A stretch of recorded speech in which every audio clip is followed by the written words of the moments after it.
Hey guys, welcome to my YouTube channel Logical Thinkers. In this video, I will discuss about inverting and non-inverting amplifier. इस video में मैं सबसे पहले आपसे इसके कुछ बेसिक्स पॉइंट डिस्कस करूंगी जो बहुत ही इंपॉर्टेंट है। ये ओप एम्प है, ये इसका नेगेटिव टर्मिनल है और ये इसका पॉजिटिव टर्मिनल। जो इसका नेगेटिव टर्मिनल है उसी को हम इन्वर्टिंग टर्मिनल बोलते हैं और जिसका पॉजिटिव टर्मिनल है उसको हम नॉन इन्वर्टिंग टर्मिनल बोलते हैं। जो इसका इन्वर्टिंग टर्मिनल है उसको मैंने वी माइनस से रिप्रेजेंट करा हुआ है और जो इसका नॉन इन्वर्टिंग टर्मिनल है उसको मैंने वी प्लस से रिप्रेजेंट करा हुआ है। तो आइए इन्वर्टिंग एम्पलीफायर के कुछ इंपॉर्टेंट पॉइंट को डिस्कस कर लेते हैं। In inverting amplifier the input is given to the inverting terminal. जो इन्वर्टिंग एम्पलीफायर होता है उसमें हम ओप एम्प के इन्वर्टिंग टर्मिनल पे इनपुट देते हैं। तो जब हम ओप एम्प के इन्वर्टिंग टर्मिनल को इनपुट देते हैं तो जो ओप एम्प जब इनपुट को एम्पलीफाई कर देता है तो जो हमें उसका आउटपुट रिसीव होता है उसमें 180 डिग्री का फेज शिफ्ट हो जाता है और जो इसका मैग्नीट्यूड होता है वो बढ़ जाता है। तो देखिए इसमें इसका 180 डिग्री का फेज शिफ्ट हो गया है और इसमें देखिए इसका मैग्नीट्यूड बढ़ गया है। Non inverting amplifier. In non inverting amplifier the input is given to the non inverting terminal. जो नॉन इन्वर्टिंग एम्पलीफायर होता है उसमें हम नॉन इन्वर्टिंग टर्मिनल पे इसका इनपुट देते हैं और इसमें क्या होता है कि जो आउटपुट में हमें जो रिसीव होता है उसमें केवल मैग्नीट्यूड बढ़ता है, इसमें कोई भी 180 डिग्री का फेज शिफ्ट नहीं होता। आइए अब इन्वर्टिंग एम्पलीफायर के बारे में जानते हैं। An inverting amplifier is a type of operational amplifier. जो इन्वर्टिंग एम्पलीफायर होता है वो ऑपरेशनल एम्पलीफायर का एक टाइप होता है which is produces an output which is out of phase with respect to is input by 180 degree. तो जो इसमें हमें आउटपुट रिसीव होता है उसमें 180 डिग्री का फेज शिफ्ट होता है जो मैंने आपको पहले बता दिया है। ये ओप एम्प है, क्योंकि ये इन्वर्टिंग एम्पलीफायर है तो हमने जो इसका इन्वर्टिंग टर्मिनल है हमने इस पर इनपुट दिया हुआ है। ये इसका फीडबैक है, ये हमने इसमें नेगेटिव फीडबैक का यूज़ करा हुआ है। ये नेगेटिव फीडबैक इसलिए है क्योंकि हमने इसको इन्वर्टिंग टर्मिनल से कनेक्ट करा हुआ है। अगर हम इसको नॉन इन्वर्टिंग टर्मिनल से कनेक्ट कर देते तो ये हमारा पॉजिटिव फीडबैक हो जाता। तो जब हम इसके ऊपर करंट अप्लाई करते हैं तो जो V माइनस है, ये जो V माइनस के इस साइड ये करंट नहीं जाता, इसलिए ये RF से पास होकर जाता है।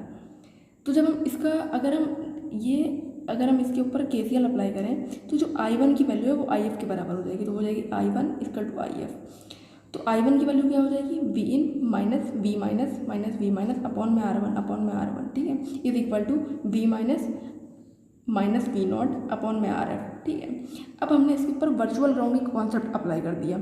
वर्चुअल ग्राउंड कॉन्सेप्ट में क्या होता है कि जो हमारा वोल्टेज V प्लस पे होगा वही जो वैल्यू होगी वही हमारी V1 की V माइनस की भी होगी। तो देखिए यहाँ पे जो V प्लस है वो हमारा ग्राउंड से कनेक्टेड है, तो मतलब V प्लस इक्वल टू हो गया 0, तो हमारी V माइनस की वैल्यू भी हो जाएगी 0। तो देखिए V minus equal to V plus equal to 0, ठीक है। तो हमने यहाँ पे V माइनस की वैल्यू 0 पुटअप कर दी, तो आ जाएगा V इन अपॉन में R1 इसका two minus V naught upon में RF। तो अगर हम V नॉट की वैल्यू निकालें तो हो जाएगा माइनस RF अपॉन में R1 इंटू V इन, ठीक है। तो अगर हम इसकी गेन निकालें तो गेन बराबर होता है आउटपुट अपॉन इनपुट। तो देखिए V और नॉट अपॉन में V in is equal to minus RF upon में R1, ठीक है। तो हमारा जो गेन आएगा वो हो जाएगा माइनस RF अपॉन में R1। आइए हम नॉन इन्वर्टिंग एम्पलीफायर के बारे में डिस्कस कर लेते हैं। In non inverting amplifier the input and output voltage are in same phase. वो इनपुट और आउटपुट दोनों सेम फेज में होते हैं, बस उसमें क्या होता है मैग्नीट्यूड बढ़ जाता है। नॉन इन्वर्टिंग एम्पलीफायर में जैसे मैंने पहले बताया था कि हम नॉन इन्वर्टिंग टर्मिनल पे इनपुट देंगे, तो हमने देखिए यहाँ पे नॉन इन्वर्टिंग टर्मिनल पे इनपुट दिया और इसमें मैंने क्या करा है इस सर्किट मैंने अलग बना लिया। तो अगर हम इस सर्किट को अलग ड्रॉ करेंगे तो देखिए आगे V नॉट से कनेक्टेड था RF, ये RF कनेक्ट कर दिया, फिर यहाँ वोल्टेज है V माइनस, यहाँ पे वोल्टेज है V माइनस, फिर R1 फिर ग्राउंड, ठीक है। अब हम इस सर्किट के ऊपर अगर हम वोल्टेज डिवीज़न रूल अप्लाई करें तो वोल्टेज डिवीज़न रूल में क्या होता है कि मान लिया अगर हमको V माइनस की वैल्यू निकालनी है तो V माइनस की वैल्यू कैसे निकालेंगे। V माइनस बराबर होता है output voltage into opposite resistance upon में टोटल रेजिस्टेंस। तो हो गया V माइनस, इसका जो आउटपुट वोल्टेज है वो क्या है V not into opposite resistance क्या है RF तो डायरेक्ट से कनेक्टेड है और R1 इसका अपोजिट है V not into R1 upon into R1 हो गया अपॉन में टोटल रेजिस्टेंस हो गया R1 प्लस RF, तो R1 प्लस RF। अब हम इसके ऊपर वर्चुअल शॉर्ट का कॉन्सेप्ट अप्लाई करेंगे। वर्चुअल शॉर्ट कॉन्सेप्ट क्या होता है, वर्चुअल शॉर्ट कॉन्सेप्ट में दोनों जो इनपुट टर्मिनल के बीच का जो वोल्टेज डिफरेंस होता है वो 0 होता है। जो दोनों जो वोल्टेज टर्मिनल है जो इनका डिफरेंस होगा वो 0 होगा, मतलब V plus minus V minus equal to 0।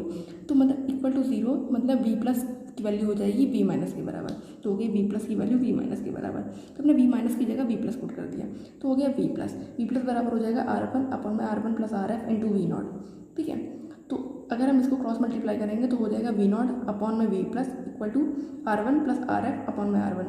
और यहाँ पे देखिए सर्किट में यहाँ जो वी प्लस है उसकी वैल्यू तो वी इन के बराबर हुई, क्योंकि यहाँ पे कोई रेजिस्टेंस तो लगा नहीं है, तो वी इन की वैल्यू हो जाएगी वी प्लस के बराबर। तो वी प्लस बराबर हो गया वी इन, तो हमने वी प्लस की जगह वी इनपुट कर दिया। तो गेन क्या आ गया हमारा V naught up output upon input. ठीक है, क्या हो गया गेन। तो गेन बराबर आ गया 1 प्लस RF अपॉन में R1। तो अगर वी नॉट की वैल्यू निकालें तो वी इन उधर चला जाएगा, वी नॉट बराबर हो गया 1 प्लस RF अपॉन में R1 इंटू वी इन। ठीक है, please guys like subscribe and share this video. Thank you.